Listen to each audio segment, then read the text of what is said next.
இப்ப நம்ம கொள்கை எல்லாம் சொல்லிட்டோம். சரி, அப்படி என்ன கொள்கையை நீங்க வச்சுட்டீங்க? எல்லா கட்சியும் இதே கொள்கை தானே சொல்லுது. அடுத்த பாயிண்ட் வந்துருவாங்க.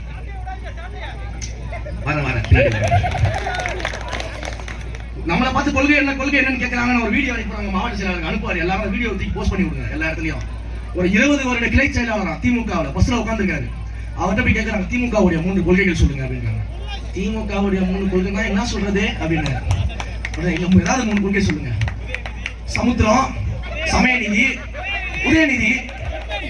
20 வருஷ கிளை செயலாளர், திமுகவினுடைய கிளை செயலாளர் கொள்கை கேட்டதான் சொல்றாரு.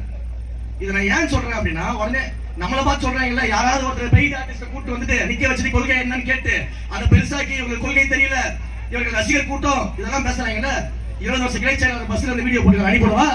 உங்களை மண்ண நாங்க பேச ஆரம்பிச்சோம்னா தமிழ்நாட்டுல ஒரு திமுக நடமாட முடியாது. நடமாட முடியாதுன்னா வன்முறை சொல்ல அவ்வளவு தூரம் மக்கள் உங்களை பார்த்து கேலி சிரிப்பாங்க. நீங்க கூட கேட்டீங்களா ஒருத்தரை பத்தி பேச சொல்லி? அவங்க தான் அடுத்து வருவாங்க, எங்க கொள்கை என்ன கொள்கை என்ன கொள்கை என்னன்னு. இவ்வளவு கொள்கை கேட்கறீங்க, உங்க தலைவர் தேங்காய் உடச்சு பொறிக்கிறாரியா, முதல்ல அதை போய் பாருங்க சொல்லுங்க. தேங்காய் உடச்சு பொறுக்க விளையாடுறதுதான் கொள்கையா அப்படின்னு கேளுங்க. அதனால இதுக்கெல்லாம் நம்ம டைம் வேஸ்ட் பண்ணாம, அவங்கலாம் நம்ம எப்படின்னா ஒரு திரைப்படம் பார்க்கும்போது சீரியஸா ஒரு ஹீரோக்கும் வில்லனுக்கும் சண்டை நடக்கும். நம்ம தலைவர் ஹீரோவா இருக்காரு, திமுக வில்லனா இருக்காங்க, நம்ம சண்டை நடக்கும். கிளைமேக்ஸ்ல ஹீரோ ஜெயிக்கிறதுக்காக நம்ம படம் பார்க்கறோம். அப்பப்போ ரிலாக்ஸேஷன் ஒரு காமெடி சீன்ஸ் வரும்ல, அப்படி பார்த்து சிரிச்சு போயிடும்.